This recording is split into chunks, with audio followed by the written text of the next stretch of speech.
You've probably walked past a Masonic Lodge before, okay? Maybe noticed the strange symbols on the door and felt a little shiver. What goes on behind those discreet entrances, okay? It's a question that has sparked countless theories and whispers for centuries, okay?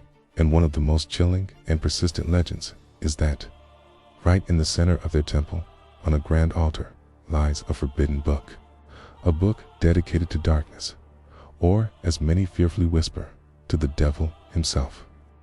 But what if I told you that the real secret on that altar is unpacked with some shadowy force, but a mirror reflecting your own conscience? Today, we're going to step through the pillars and unravel the true mystery of the volume of the sacred law. But before we cross that threshold, make sure you're part of our circle of knowledge. Go ahead and subscribe and hit that notification bell so you never miss an investigation.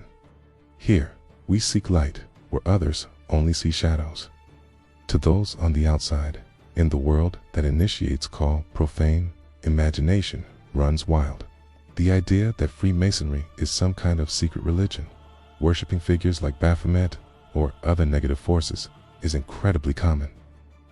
This fear often comes from a deep misunderstanding about a central object present in every single Masonic meeting: volume of the sacred law. So, let's do a little thought experiment. Imagine you could walk into a Masonic Lodge right now. The doors open, you step inside. You see the checkered floor, the celestial symbols, and in the very center of the room, there's an altar, okay? And resting upon it is an open book. This is where most people's minds hit a wall. What is that book? Is it a grimoire filled with ancient spells? A secret manual for a global conspiracy? The answer is surprisingly simple, yet profoundly complex. In Freemasonry, this object is technically called the volume of the sacred law.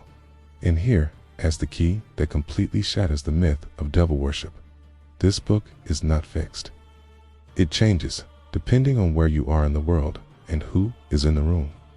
If you were to walk into a lodge in the United States, England, or Brazil, you'd most likely find a Holy Bible open on the altar.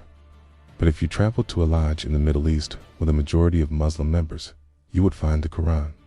Go to Israel, Torah, and some agnostic or secular lodges, particularly in parts of continental Europe like France. You might even find the country's constitution, or, get this, a completely blank book. But why? Why this variation? The reason is fundamental to understanding what Freemasonry actually is. It's not a religion. It's a system of morality, veiled in allegory and illustrated by symbols. The Book of the Law isn't there to be worshipped as a divine object in itself. It's there as a powerful symbol of obligation. It represents the personal faith of the individuals in that room, the sacred text or moral code that each member in their own heart has promised to follow. When you hear that a Mason must believe in a supreme being, often referred to as the great architect of the universe, it's not defining a specific God with a specific name. It's a framework designed to respect how each individual perceives the divine, the source of all order and morality. It's about acknowledging a higher principle of existence, whatever that means to you. So, the idea that this book is a tool for devil worship completely falls apart when we understand its true purpose.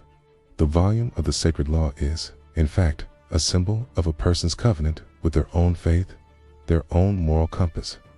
It's the ultimate anchor for their conscience. The true secret isn't something sinister written on the pages of an ancient, dusty tome.